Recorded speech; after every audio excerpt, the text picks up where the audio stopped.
Well, what's your suit? There is a vice that most I do abhor, and most desire I should meet the blow of justice, for which I would not plead, but that I must, for which I must not plead, but that I am at war twixt will and will not. Well, the matter? I have a brother who is condemned to die. I do beseech you, let it be his fault, and not my brother. Condemn the fault, and not the actor of it. For every fault's condemned ere it be done. I had a brother then. Heaven keep your honour.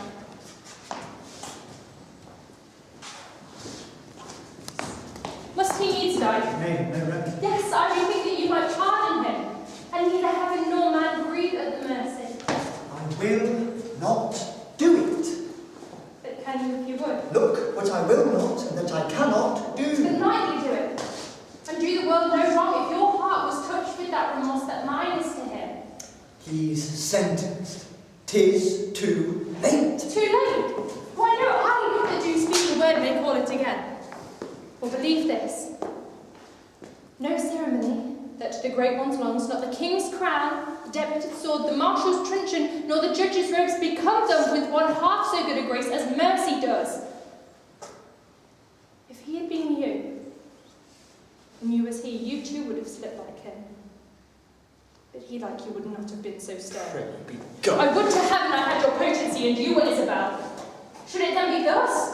No, I would tell what were to be a judge and what a prisoner. It is the law, and not I, that condemn your brother.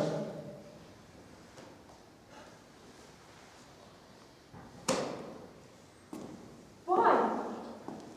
All the souls that were forfeit once, and he that might the vantage best have took found out the remedy.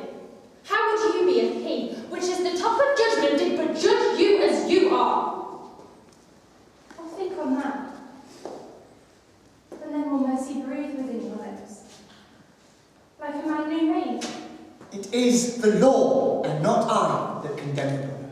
Were he my kinsman brother or my son, it should be thus with him. He must die tomorrow. Tomorrow? Oh, that's such a despair! Spare him, he is not prepared for death. Good my lord, bethink you. Who is it that hath died for this offence? There's many that have committed it. The law hath not been dead, though it hath slept. Those many had dared to do that evil if the first that did the edict infringe had answered for his deed. Now, 'tis awake. Yet show some pity. Oh, I show it most of all when I show justice. For then I pity those who I do not know, which a dismissed offence would after all do him right, that answering one foul wrong lives not to act another. Be satisfied. Your brother dies tomorrow. Be content. So you must be the first that gives the sentence, and he that suffers. Oh, it is excellent to have a giant's strength, but it is tyrannous to use it as a giant. Would great men thunder as Jove himself does? Jove would ne'er be quiet. For every pelting petty officer would use his heaven for thunder, nothing but thunder. Merciful heaven, thine with thy sharp and sulphurous bolt, so split the unwedgeable and gnarled oak than the soft myrtle. But man, proud man, trusting his little brief authority, most ignorant of what he is most assured.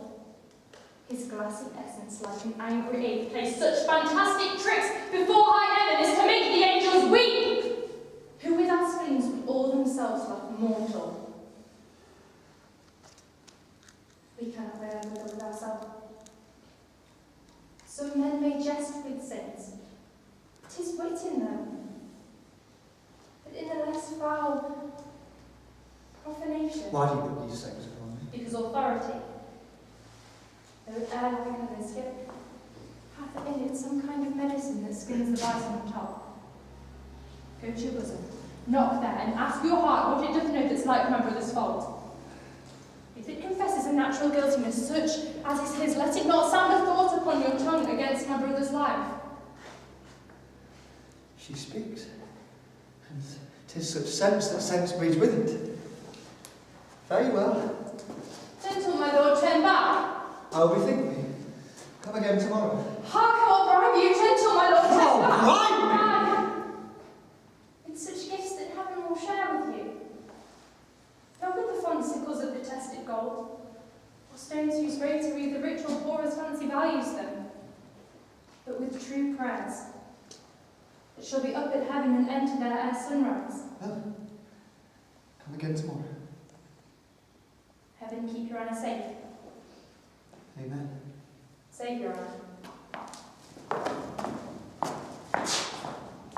From thee, even from thy virtue.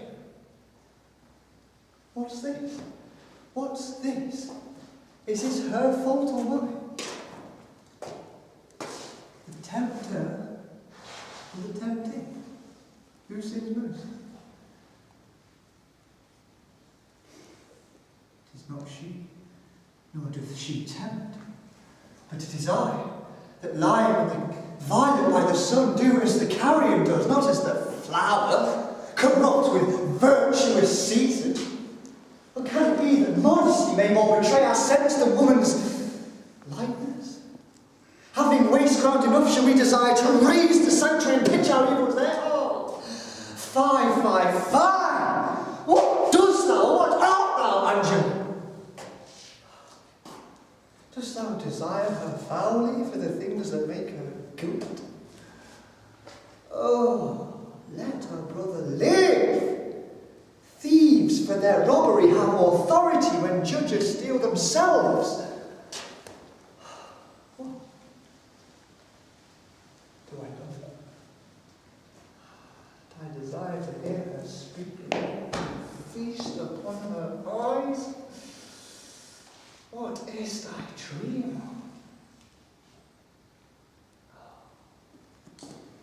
Cunning enemy, that catcheth thee, seeks to speak thy hook. Oh, most dangerous is that temptation that doth goad us on to sin in loving virtue.